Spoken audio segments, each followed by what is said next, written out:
CMR shopping mall grand opening on 10th September in Miapur. 1200 మంది పిల్లలు 1200 మంది పిల్లలు బలిదానాలు అయితే వార్త కాలే. వాళ్ళ పిల్లలు ఏం చేస్తాను, వాళ్ళ తల్లులు ఏం చేస్తాను, వాళ్ళ తండ్రులు ఏం చేస్తాను,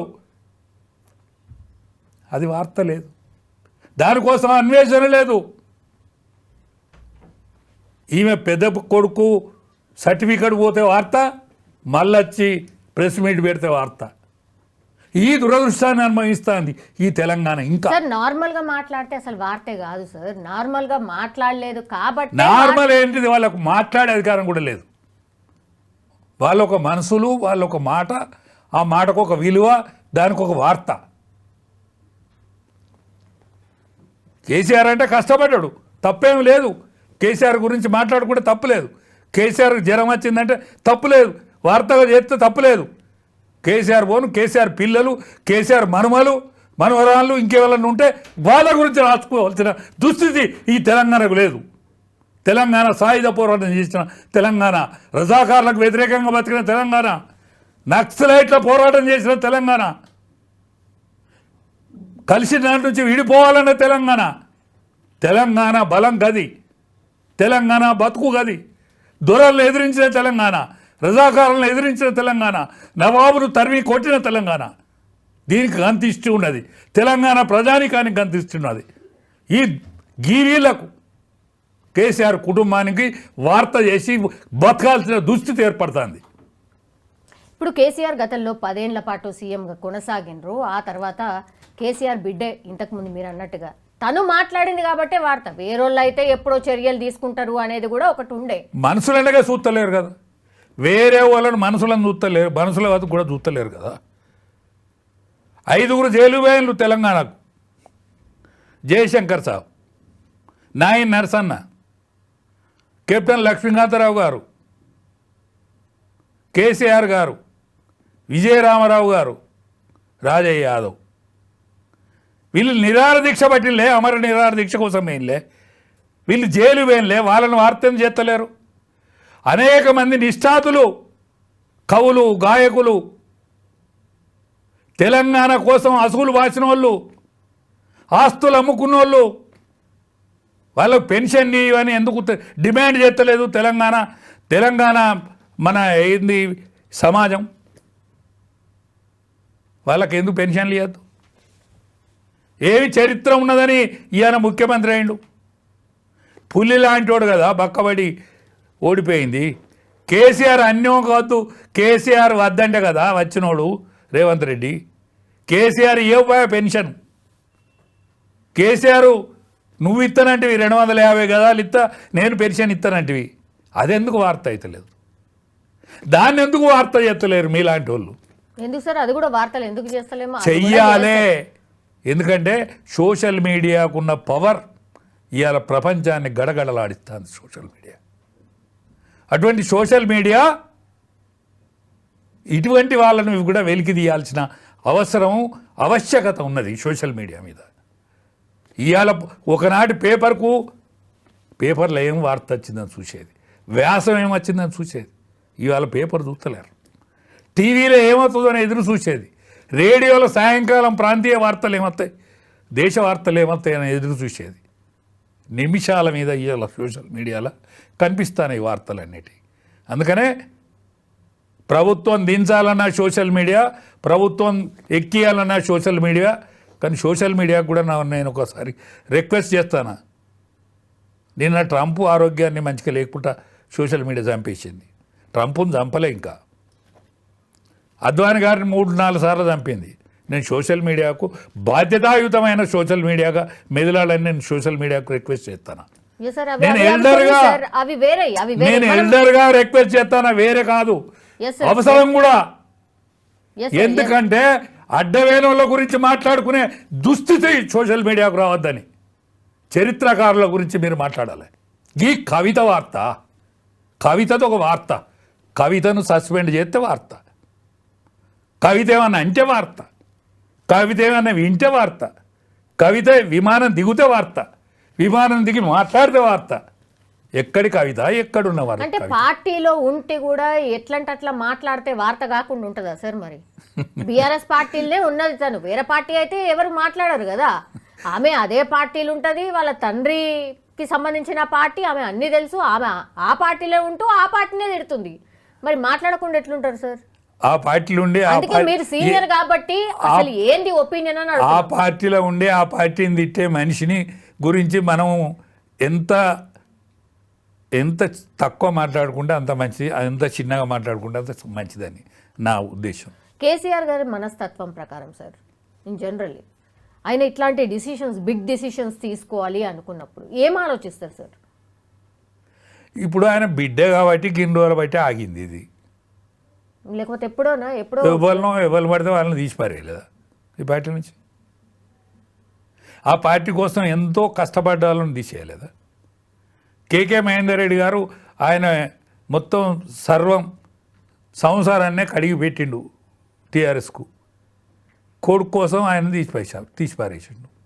కొడుకు టికెట్ ఇవ్వలేదు కాబట్టి ఆయనకు టికెట్ ఇవ్వలేదు. అనేక మంది నిష్ఠాతులు నిజామాబాద్లో పనిచేసిన వాళ్ళు ఉన్నారు, ఆశించిన వాళ్ళు ఉన్నారు. బిడ్డకు టికెట్ కాబట్టి తీసేసిండ్రు. బిడ్డకు టికెట్ ఇవ్వాలి కాబట్టి బిడ్డకు పార్లమెంట్ టికెట్ ఇచ్చుకున్నాడు. ఓడిపోయిన వాళ్ళు ఎంతమంది ఉన్నారు? ఓడిపోయిన వాళ్ళు అంగలార్చిన వాళ్ళు ఎంతమంది ఉన్నారు? ఎమ్మెల్యే చేసిండు ఏంటనే బిడ్డ కాబట్టి. కుటుంబ పార్టీని చేసుకున్నాడు కదా అంటాను. ప్రజాస్వామ్యయుతమైన పార్టీ, పోరాడిన పార్టీ, పోరాడితే పుట్టిన పార్టీ తెలంగాణ. అటువంటి తెలంగాణను ఆయన ఇంటి సంస్థగా, జేబు సంస్థగా మార్చుకున్నాడు కదా. అందుకనే దీన్ని వార్త చేస్తే నా పోటోడు ఇది పెద్ద వార్త కాదు అని చెప్పుట్ల తప్పు లేదు.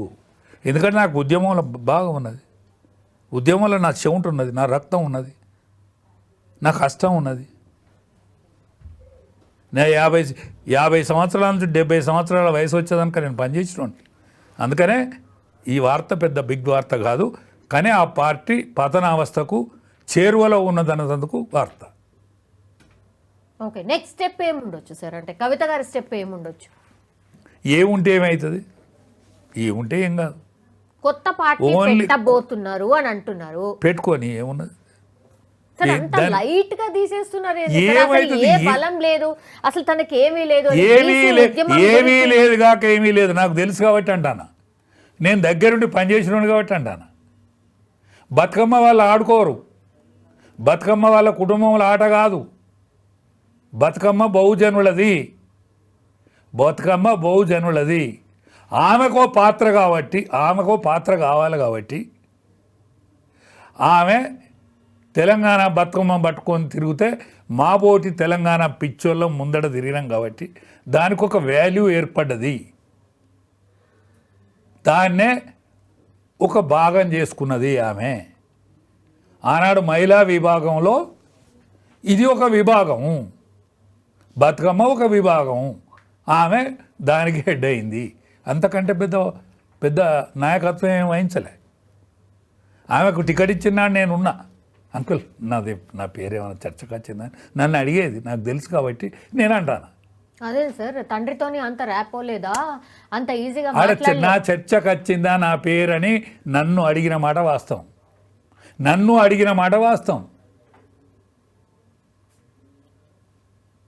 ఆయన ఆఖరికి ఏదో దొంగ రాత్రి టిక్కు పెట్టాడు.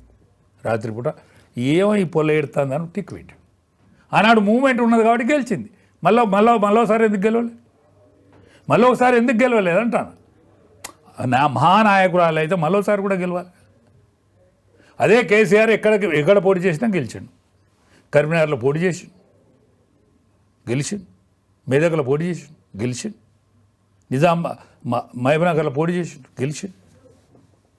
నాయకునికి ఉండేటువంటి కెపాసిటీ, క్యాలిబర్ అది.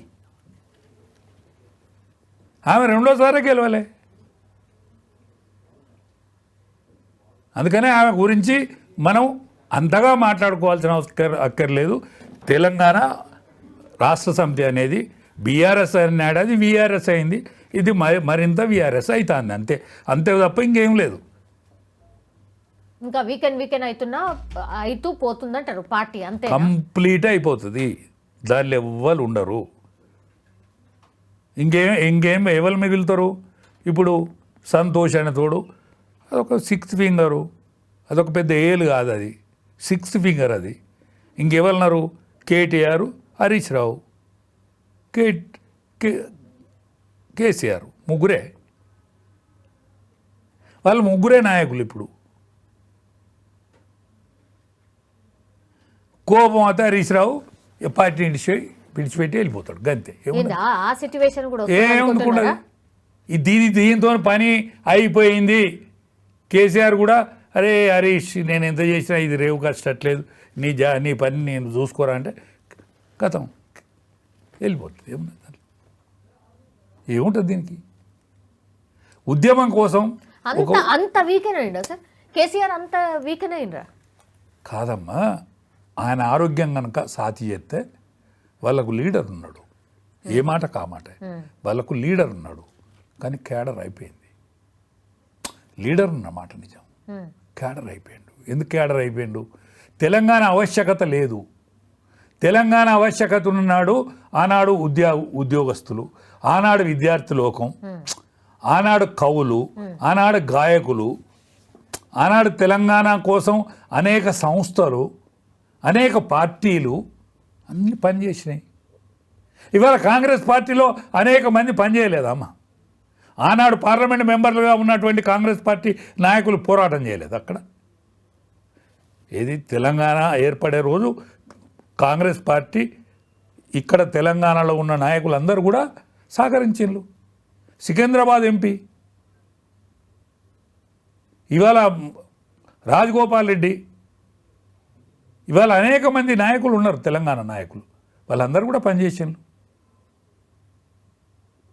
ఆనాడు బాంబులు వేసే పరిస్థితి ఏంది? పొగ బాంబులు ఎత్తా అంటే ఆంధ్ర పార్లమెంట్ మెంబర్లు పొగ బాంబులు ఎత్తా అంటే ఆనాడు వీళ్ళందరూ గట్టిగా నిలబడ్డారు. ఆనాడు బీజేపీ పార్టీ సపోర్ట్ చేసింది, సుష్మా స్వరాజ్ గట్టిగా సపోర్ట్ చేసింది. సపోర్ట్ చేస్తేనే తెలంగాణ బిల్లు పెట్టడం జరిగింది. అట్లా తెలంగాణ వచ్చింది. వచ్చిన తెలంగాణను ఊన్ చేసుకున్నాడు కేసీఆర్ గారు.